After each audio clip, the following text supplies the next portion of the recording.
There she is. That's our lone surviving quail. You see her drinking some water there. So, listen guys, I'm gonna make the video right here in the garden, even though the garden's frozen, because today's video, let me get down here, which includes some amazing first-hand accounts of all this stuff going on from witnesses and experiencers, not just people who have opinions and views. Got some true stories coming for you, but this video is being brought to you in part by our wonderful, my favorite sponsor, Beaver. So I'm going to show you this amazing thing quickly. This is like a garden kneeler. You simply fold it out like this. It's got an 8-inch wide pad on it for your knees. Now check this out. It's got these little bags you hang on the side for your tools, your gardening tools. So when you're moving around pulling weeds or whatever, you have your knees on here, and so it's easier on your knees than the ground. And the really neat thing I like about it, and I'm going to do it like this in today's video, is you can flip it over and it goes from being a kneeler to a bench, and you simply put the bags back on this way, so you can sit there, have access to your gardening tools. Now, I hope it doesn't turn into a sled here in a minute with all this ice. So that Beaver kneeling bench that has now been turned into a sitting bench, I will have the link in the description box below, or you can get it on Amazon. It's only $29. Isn't that incredible? Small price to pay for some comfort. Take the load off your knees and your back while you're out there doing your gardening. Where is she? Yeah, I mentioned to the, there she is, still drinking water.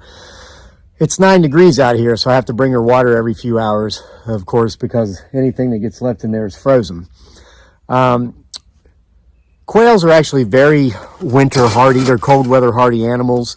I was blasted by some people with opinions, no experience though, that my birds were not killed by the deadly fog that came through just before this storm, but because I was an irresponsible pet owner and left them out in the cold. No, and we actually brought her inside to keep her out of the fog. She's only one of 8 that survived that fog attack. But she did not like being in the house. As I said recently in a members only live stream, and we'll be doing another one here in 5 or 6 days, I moved her back outside because this is where she wanted to be.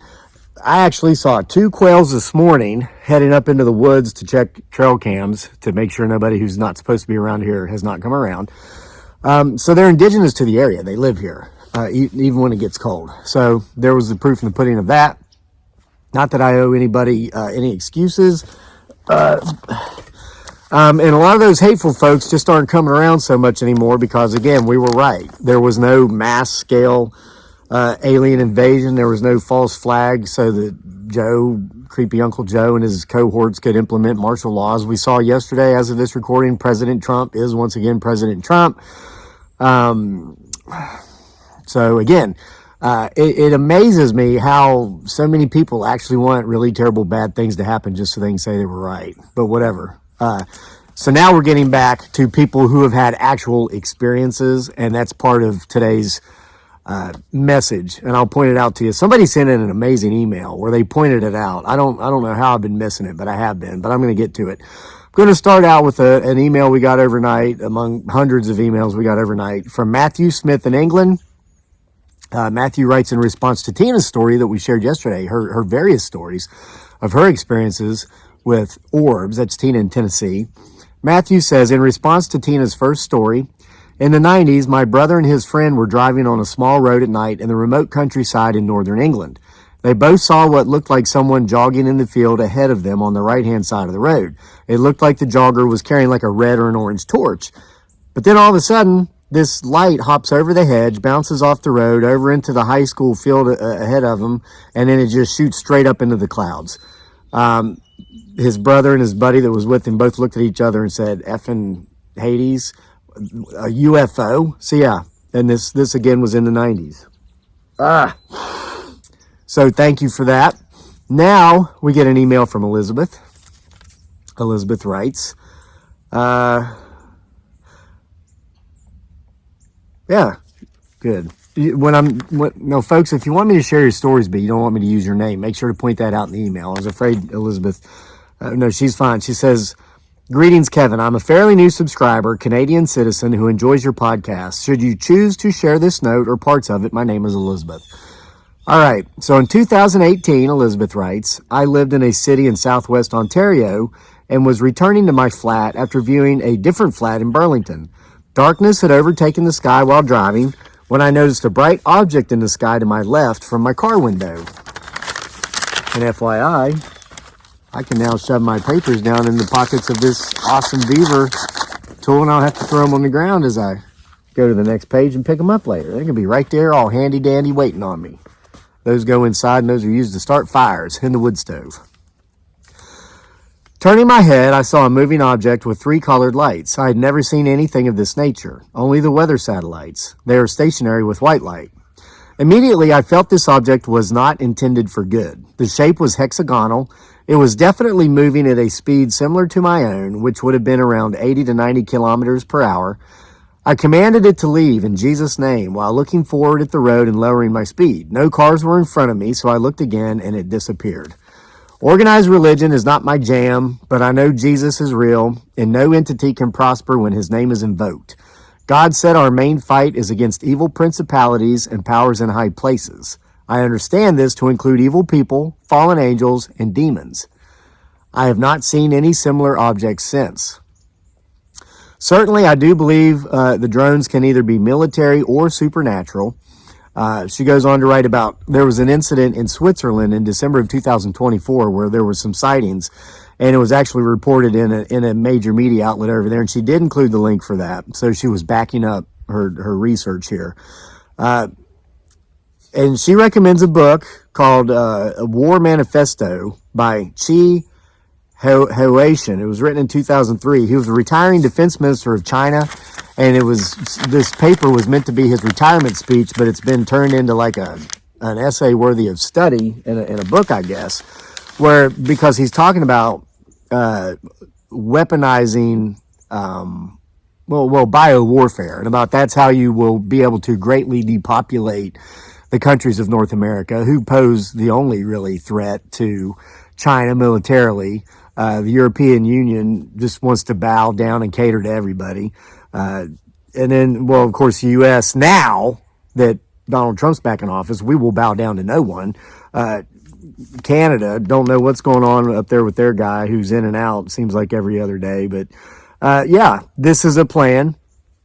And so that's one of the concerns with the orbs and the drones that a lot of folks have been seeing. Are they from China, potentially? So anyway, thanks for that email, Elizabeth. Here's one. This person does want to remain anonymous, but they shared something here that we can all learn from. They write, please do not mention my name or my email address, but there's a message below that's very dear to my heart, which I'd like you to share with your viewers, and we're going to after we share their experience. When I was a child, I saw a disc-shaped craft from my room. That was over 30 years ago, ironically, in Switzerland, okay, which was just referenced by the Canadian, Elizabeth. But I never forgot it. It was a late afternoon, early evening in autumn, and I used to sit on my window ledge on the roof window, play my guitar and sing, watching the colors change due to the sun setting. Now listen, we had an emailer from England, Canada, Switzerland. This is a worldwide phenomenon. The window faced to the east, and I caught something shiny in the corner of my eyes, not very far up in the air, coming in from the south. I did not pay much attention to it, as my family lives in the approach corridor of an airport, and this is where planes would come from. To my astonishment, though, there was no sound, and the plane, they put plane in quotes, seemed way too close. So I looked over and saw a disc-shaped craft. I estimate from my memory that was only about 100 meters away, which is 330 feet to Americans, us Americans. I understand meters, though, because of the military, and I ran track and cross country. We use meters for that. It appeared to be about 30 centimeters or 1 foot, so it must have been a decent size. The whole object had plating on its surface, and it was neatly ordered plates. There were dim lights at the bottom arranged in a circle. It just passed quietly from south to north, and I followed it with my eyes as long as I could until the roof obstructed my view. Excitedly, I told my parents, but they said I was crazy. So I never shared this exceptional occurrence with anyone else. Until now, 30 years later. Thank you so much for finding the confidence and the bravery to share this story here where you're safe, because we have a zero tolerance policy for bullies, harassers, trolls, bots, and government shills, of which were just lambasting us, trying to get us to buy into that false flag conspiracy and spread the fear and the hate, and we didn't do it. And so that, guess what? They hated us even more. All right, continuing with the story here. Throughout the years, I checked the UFO theme just to stay up to date, as if there's anything new to learn. Recently, I had an argument with some people on a YouTube channel. It's all you too? Designated to UFOs. And yes, in German, it's still UFO and not UAP, or what it's called meanwhile. I dared to be critical about some disclosed video, which in my opinion proved nothing, but the believers saw my logical observation as heresy, and I got attacked. Same thing happened here. So basically, for us who have experienced or / had contact with real UFOs, there is no safe ground, as we're called crazy by the non-believers. And if we don't say the right thing, even the UFO believers will come at us and call us crazy. Yeah, I know. It's the same thing with the Bigfoot Sasquatch crowd. However, and this is my message to all of you out there, you and I, we are not believers. We are witnesses. There is power in that. And that's the part I mentioned earlier I missed. Tina in Tennessee with her orb experiences. Me with my orb and drone experiences and whatever kind of experiences. The jellyfish we caught on the trail cam up here in the woods at 3 o'clock in the morning. You've seen the picture. If you haven't, go back and watch the video of a translucent jellyfish that I saw with my eyes out the bathroom window at 3 o'clock in the morning, and then that we actually captured on a trail cam. I'm a witness. Okay, clearly, yes, I do believe, but it's not because I'm choosing a side. It's because of my personal experiences. And that's the same thing with these folks that send in their personal experiences. And we have been bashed and crushed by believers who haven't had experiences but want to judge us because we have. Folks, this ain't your safe place. This is a safe place for the witnesses. Those of us who have experienced this and want to come here and share your story. Okay, let me finish because this person nails it too. Here, when they say, don't let them make you doubt yourself. You don't need their approval because they had no encounter, or because they're blind, or they're stuck in their fanatic worldview one way or the other. And that's what it is. They've got a fanatic worldview. Trust yourself, believe in yourself, and find peace and strength in what you were witnessing. Love and peace to all. Listen, people are stuck at toxic people. There are people who are toxic, who are stuck in their worldviews, and they will hate you if yours doesn't coincide with that. And it's not because of that worldview, it's because they're toxic. Listen, the messages I receive, and this is a message from Troy and Kathy Green that is the opposite of the type of message I'm getting ready to tell you I have received regularly. But Troy and Kathy Green, they're winners. They're not losers. This is all they say. This is all they say. They say, Dear Kevin, we love your YouTube. It's refreshing. My husband, Troy, and I enjoy your honesty, down-to-earth communication. You have a beautiful family. Sincerely, Troy and Kathy. I get hundreds of those now because we've gotten rid of the haters. And these are the only ones that will get credit going forward because I've gotten so many. Listen to this. I'm a veteran, right? Served in Iraq. So a lot of folks who support the troops, support the vets would consider me a hero, right?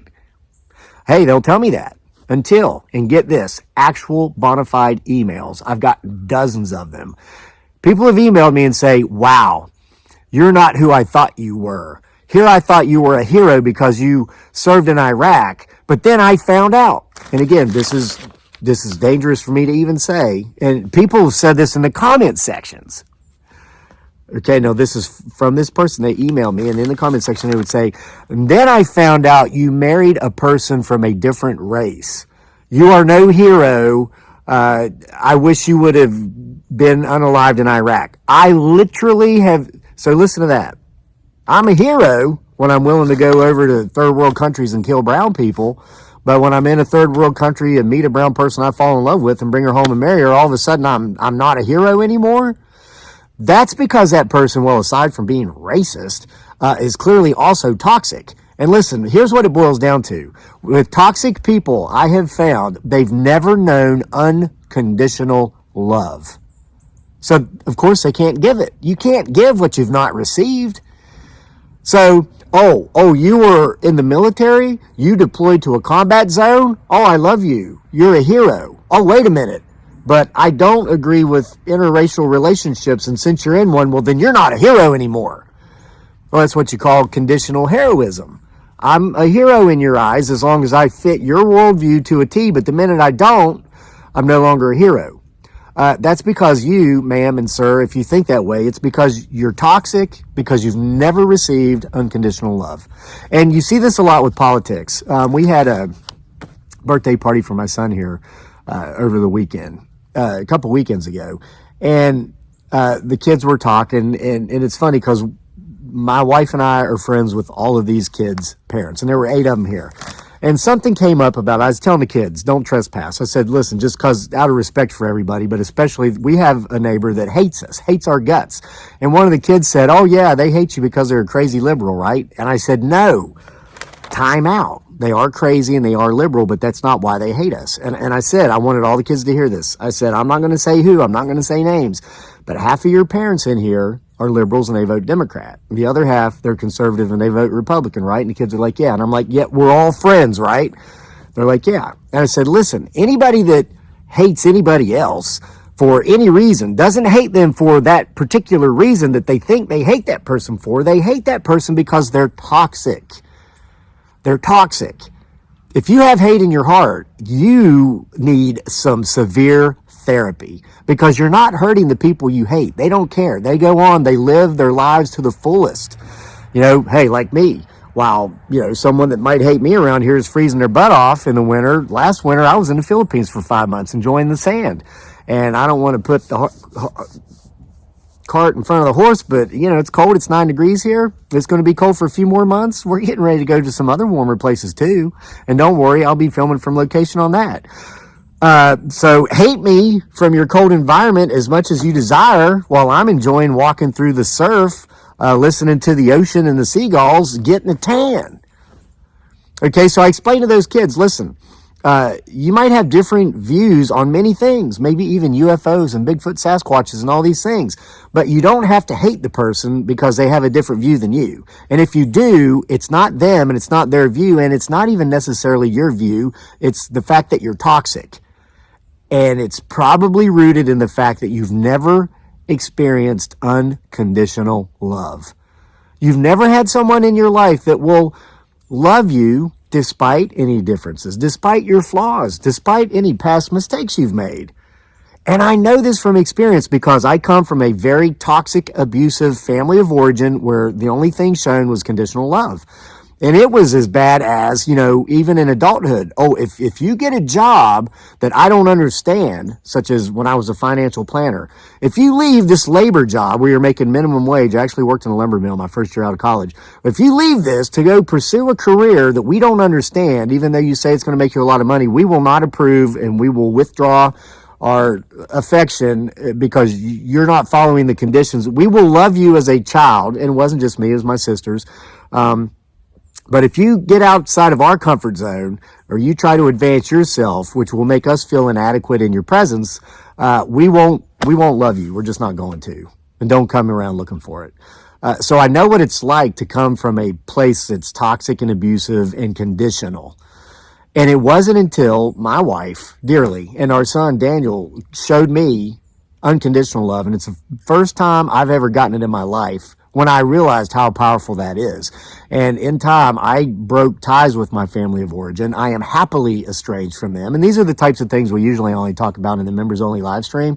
But I know there's some folks out there this can help because a lot of you are in that same situation. So guess what happened after that though?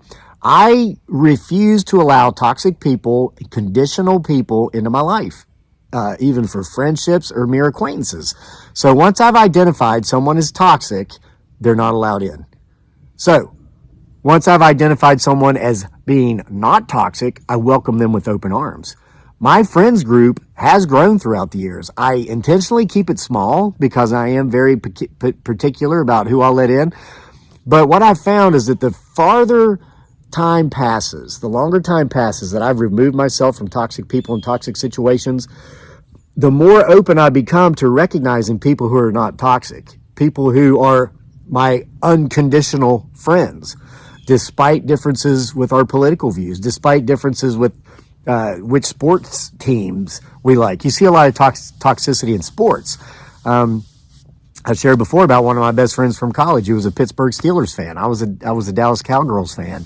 And when the Cowgirls beat the Steelers in the Super Bowl in the 90s, that friend that I ran track and cross country with for years and drank cold ones with for years never spoke to me again. And it wasn't because of the game. It wasn't because of the sports team. It was because that guy was toxic. And ironically, that was back before I broke ties with my toxic family of origin. So those were the people I was drawn to. Other toxic people. Birds of a feather flock together. So listen, a lot of these haters that were coming around here being toxic and spreading the hate because they hate themselves is the biggest reason. And folks, there is hope. You just need to go get some therapy. And there's therapy out there everywhere. You can get it online. If you're an agoraphobe, if you hate the world so much, you don't even want to go out in it. And I know that, there's people around here like that. I know some of these people. Get therapy online. It's available to all of us. All right. So thank you, Troy and Kathy Green, and the other hundreds of people who text me now telling me you actually enjoy me, appreciate the show, and you like the stories you hear. I appreciate you. And I want to give a special shout out to Lisa Ann and Captain Mike Shriver, Pastor Shriver, because they're now going through comments on this channel. I'm not. So when you come on here and tell me how much I suck and how much you hate me, those people are banning you from the channel.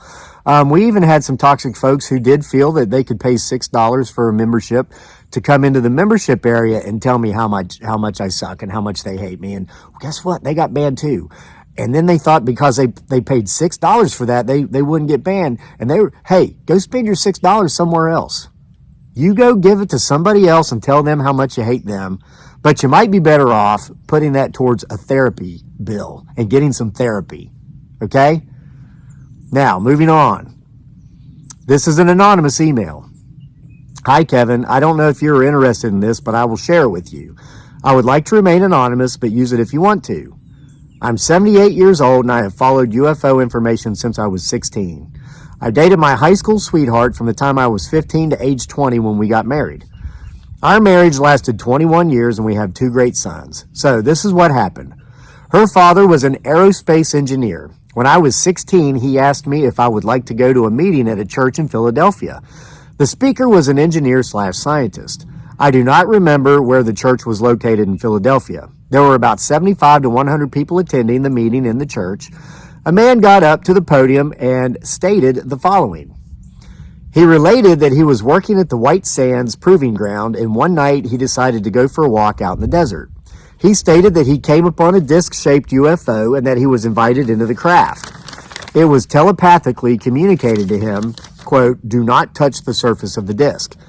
He said that when he entered the UFO, there were no entities in it. It was a drone, and he stated that within a couple of seconds, they were over New York City, then back to the desert. It was communicated to him that you, meaning the human race, are on a dangerous path with the atom bomb, and that you're in danger if the course is not changed. He stated that we were like the equivalents of, he stated that we were flying over a village in Africa and that there's a dam that was about to break and that we were the natives in the village that had no idea of the danger they were in. He had nothing to gain. This was in 1964. We married in 1966 when we were sophomores in college. One night, there appeared a UFO behind the girls' dorm. Her father, who I went to the meeting with in Philadelphia, was friends with the civil defense person in the area where we went to college. In a conversation with him, he told my soon-to-be father-in-law that it was reported as swamp gas. He also stated that was not true and that it was, in fact, a UFO. This was my experience when I was very young. Share this experience if you want to. We are not alone. I have followed Dr. Stephen Greer for years, and you are correct when you state that things are happening concerning drones, orbs, and other anomalies. Thank you for your research and communication to your following. Thank you for your anonymous email. Again, folks, if you want to share your story, but you want to remain anonymous, let me know that when you send in your email. The email address is crazylake@mail.com. I want to mention Dr. Greer. A lot of people were posterior end hurt about this. I agree with the majority of what he says, especially when it comes to his research. And I agree with him that the government is in knowledge of these things. The only part I disagreed with him was where he said that it was going to become known because there was going to be an invasion potentially and a whistleblower was coming forward and it got blah, blah, blah, blah. That's where I derail, because listen, our government, yes, they know this stuff is out there. They don't care enough about us to be honest about it. That's just what it boils down to. And again, and we had an anonymous emailer some weeks ago remind us of the story of what happened with the War of the Worlds radio broadcast from Orson Welles back in the 1930s. It was basically a fictitious over-the-radio drama. People didn't realize that. They thought it was real, and they went out and started shooting at water towers. They got in their cars. This happened up in New Jersey, ironically, to try to race away from the area. Many of them ended up in vehicular crashes. One person even got killed, even though the government claims nobody died because of that. But that was a study funded by John Rockefeller to see how the majority of the people being sheeple would react if something like that were to occur. Well, the research showed that there's some information out there that if you give it to the masses, they're going to hurt themselves more because of how they react to the information than the actual information itself. So that's why they're not going to tell us. They're going to keep it hidden. And so that's where I think Dr. Greer is wrong. But I know he's right in regards to knowing what's out there. And he's, like this. We're hearing from people that have had experiences. We are dealing with witnesses of these situations, not a bunch of opinionated, toxic people who are going to hate your guts if you don't agree with them word for word on that or any other issue because they're toxic and they need therapy. All right. So, and hey, I get therapy from time to time. I've got things that come up that bother me sometimes. And guess what I do? I don't go out and take it out on my next door neighbor and insult them because they don't think the way I do along other areas. I don't go out to the people who have entrusted me with their friendship or even their acquaintanceship and spew toxicity out on them. I see a therapist. I don't take it out on my wife and my son or the kids I coach. I go to a professional. I get the help I need. Then I'm able to not have disruptions within my relationships, which are important to me. Gee, go figure. I'm in my 50s. I've learned something about life. I hope I can pass that on to you. Stop being toxic. Stop being hateful. Be like the wonderful lady who emailed me to tell me how great I am. All right. Instead of how much I suck. She's still in there. Again, remember, the link to the Beaver bench is in the description box. You flip it over this way and you can use it as a kneeler. See you for more next time.